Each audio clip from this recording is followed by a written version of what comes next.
ಬೆಂಗಳೂರಿನಲ್ಲಿ ಹಿರಿಯ ಪೊಲೀಸ್ ಅಧಿಕಾರಿಗಳ ಸಭೆ ನಡೆಯಿತು. ಆ ಸಭೆಯಲ್ಲಿ ಸಿಎಂ ಸಿದ್ದರಾಮಯ್ಯ ಕಲ್ಲಡ್ಕ ಪ್ರಭಾಕರ್ ಭಟ್ರನ್ನ ಬಂಧಿಸುವಂತೆ ಸೂಚನೆ ಕೊಟ್ಟಿದ್ದಾರೆ ಅನ್ನೋ ವಿಚಾರ ಹರಿದಾಡಿತು. ಈ ಸುದ್ದಿ ಕೇಳುತ್ತಲೇ ರಾಜ್ಯ ಬಿಜೆಪಿ ಮುಖಂಡರು ಸರ್ಕಾರದ ಮೇಲೆ ಮುಗಿಬಿದ್ರು. ಯಡಿಯೂರಪ್ಪ ಸೇರಿದಂತೆ ಬಿಜೆಪಿ ಸಂಸದರು ಬೆಂಕಿ ಹಚ್ಚುವ ಮಾತನಾಡಿದ್ರು. ಬಿಜೆಪಿ ಸಂಸದರು ಸರ್ಕಾರದ ತಾಕತ್ತು ಪ್ರಶ್ನಿಸುವ ಮಟ್ಟಿಗೆ ಕಲ್ಲಡ್ಕ ಪ್ರಭಾಕರ್ ಪ್ರಭಾವ ಗಳಿಸಿದ್ದಾರೆ. ಎಲ್ಲಿದೆ ನೋಡಿ ಅದಕ್ಕೆ ಉತ್ತರ. ಕಲ್ಲಡ್ಕ ಹೆಸರು ಎತ್ತುತ್ತಿದ್ದಂತೆಯೇ ಸಿಎಂ ಮೇಲೆ ಮುಗಿಬಿದ್ದ ಬಿಜೆಪಿ.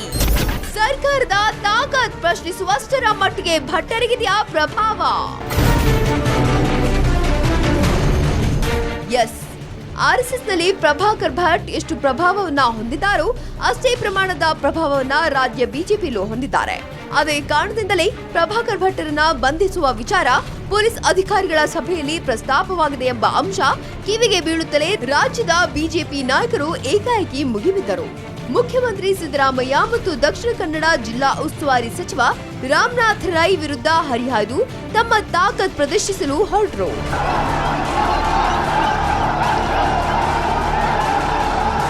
ಪ್ರಭಾಕರ್ ಭಟ್ರ ಬಗ್ಗೆ ವಿಶೇಷವಾಗಿ ಏನಾದರೂ ಒಂದು ತೊಂದರೆ ಕೊಡಬೇಕು, ಯಾವುದಾದ್ರೂ ಕುಂಟು ನೆಪ ಹೇಳಿ ಅವ್ರನ್ನ ಬಂಧಿಸಬೇಕು, ಕೇಸ್ ಹಾಕಬೇಕು ಅನ್ನೋ ಪ್ರಯತ್ನದಲ್ಲಿ ಅವರಿದ್ದಾರೆ. ಡಾಕ್ಟರ್ ಪ್ರಭಾಕರ್ ಭಟ್ರನ್ನ ಏನಾದರೂ ಮುಟ್ಟಿದ್ರೆ ಇಡೀ ರಾಜ್ಯದಲ್ಲಿ ಬೆಂಕಿ ಹತ್ತಿಕೊಳ್ಳುತ್ತೆ. ಅದರ ಪರಿಣಾಮ ಕಾನೂನು ಸುವ್ಯವಸ್ಥೆ ಹದಗೆಟ್ಟರೆ ನೀವೇ ಅದಕ್ಕೆ ಜವಾಬ್ದಾರ ಆಗ್ತೀರಾ ಅನ್ನೋಂಥ ಮಾತನ್ನು ಸಹ ಈ ಸಂದರ್ಭದಲ್ಲಿ ಹೇಳ್ತಾ ಇದ್ದೇನೆ.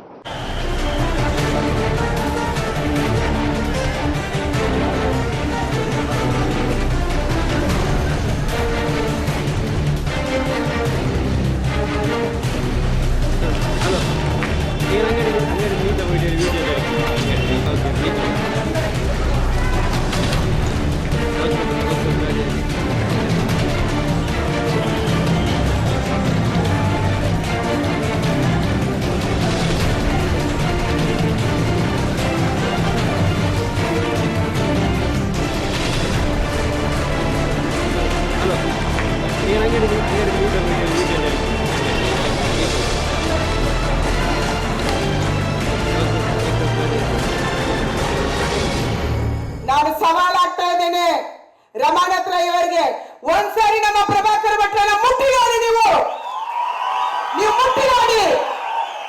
ನಾನು ಚಾಲೆಂಜ್ ಆಗ್ತಾ ಇದ್ದೀನಿ ಸರ್ಕಾರಕ್ಕೆ, ಶೋಭಾ ಕರಂದ್ಲಾಜೆ ಅವರನ್ನ ಪ್ರಭಾಕರ್ ಭಟ್ರಿಗೆ ಕೇಸ್ ಹಾಕಿ ನೀವು ಬಂಧನ ಮಾಡಿ, ಅದು ಕಾಂಗ್ರೆಸ್ಸಿನ ಶವ ಪೆಟ್ಟಿಗೆಗೆ ಹೊಡೆಯುವಂತ ಕೊನೆಯ ಮಳೆಯಾಗಿರುತ್ತೆ.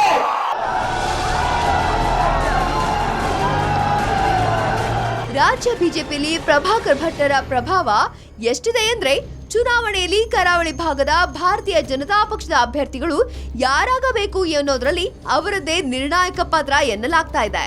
ಪ್ರಭಾಕರ್ ಭಟ್ಟರ ಒಲವು ಇದ್ರೆ ಮಾತ್ರ ಸುಲಭವಾಗಿ ಬಿಜೆಪಿ ಟಿಕೆಟ್ ಪಡೆಯಬಹುದು, ಬಿ ಫಾರ್ಮ್ ಕೂಡ ದೊರೆಯಬಹುದು ಎಂಬುದು ಚಾಲ್ತಿಯಲ್ಲಿರುವ ಮಾತು.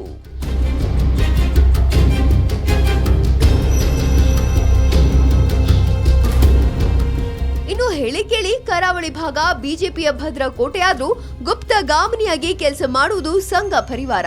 ಹೀಗಾಗಿ ಯಾವುದೇ ಚುನಾವಣೆಯಲ್ಲಿ ಬಿಜೆಪಿ ಗೆಲುವಿನ ಹಿಂದೆ ಸಂಘ ಪರಿವಾರದ ಕೊಡುಗೆ ಇದ್ದೇ ಇರುತ್ತದೆ.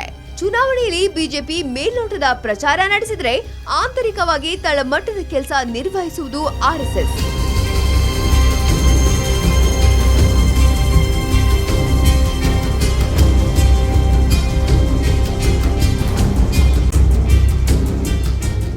ದಕ್ಷಿಣ ಕನ್ನಡ ಮತ್ತು ಉಡುಪಿ ಜಿಲ್ಲೆಯಲ್ಲಿ ಬಿಜೆಪಿ ಗೆಲುವು ಸಾಧಿಸಬೇಕಾದಲ್ಲಿ ಆರ್ಎಸ್ಎಸ್ನ ಸಹಕಾರ ಬೇಕೇ ಬೇಕು. ಹಾಗಾಗಿ ಯಾವ ಬಿಜೆಪಿ ನಾಯಕರು ಕೂಡ ಆರ್ಎಸ್ಎಸ್ ಜೊತೆ ಸಂಬಂಧವನ್ನ ಸಾಧ್ಯವಾದಷ್ಟು ಉತ್ತಮವಾಗಿಯೇ ಕಾಯ್ದುಕೊಳ್ಳಲು ಬಯಸ್ತಾರೆ. ಯಾಕೆಂದ್ರೆ ಆರ್ಎಸ್ಎಸ್ ಕೈ ಜೋಡಿಸದೇ ಇದ್ದಲ್ಲಿ ಗೆಲ್ಲುವ ಲೆಕ್ಕಾಚಾರ ತಲೆ ಕೆಳಗಾಗಿ ಬಿಡುವ ಸಾಧ್ಯತೆ ಇರುತ್ತದೆ.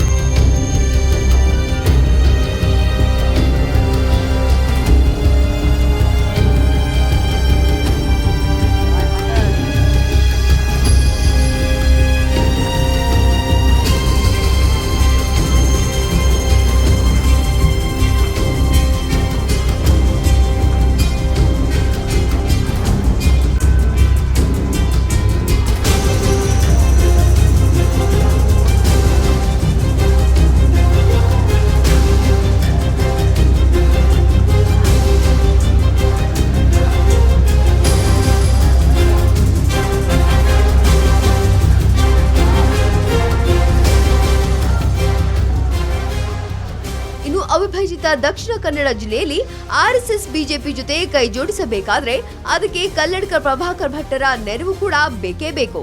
ಹೀಗಾಗಿಯೇ ದಕ್ಷಿಣ ಕನ್ನಡ ಜಿಲ್ಲೆಗೆ ಭೇಟಿ ನೀಡುವ ಪ್ರತಿಯೊಬ್ಬ ಬಿಜೆಪಿಯ ಘಟಾನುಘಟಿ ನಾಯಕರು ಪ್ರಭಾಕರ್ ಭಟ್ಟರನ್ನ ಭೇಟಿಯಾಗದೆ ವಾಪಸ್ಸಾಗುವುದಿಲ್ಲ.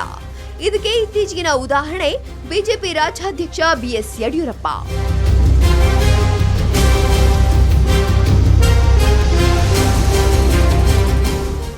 ದಿನಗಳ ಹಿಂದೆ ಹತ್ಯೆಗೀಡಾದ ಆರ್ಎಸ್ಎಸ್ ಕಾರ್ಯಕರ್ತ ಶರತ್ ಮಡಿವಾಳ್ ಕುಟುಂಬಕ್ಕೆ ಸಾಂತ್ವನ ಹೇಳಲು ದಕ್ಷಿಣ ಕನ್ನಡ ಜಿಲ್ಲೆಗೆ ಭೇಟಿ ನೀಡಿದ್ದ ಯಡಿಯೂರಪ್ಪ ಮೊದಲು ಕಲ್ಲಡ್ಕದ ಶಿಶು ಮಂದಿರಕ್ಕೆ ಭೇಟಿ ನೀಡಿ ಪ್ರಭಾಕರ್ ಭಟ್ ಜೊತೆ ಮಾತುಕತೆ ನಡೆಸಿ ತಮ್ಮ ಉಳಿದ ಕಾರ್ಯಕ್ರಮಗಳಲ್ಲಿ ಪಾಲ್ಗೊಂಡಿದ್ರು.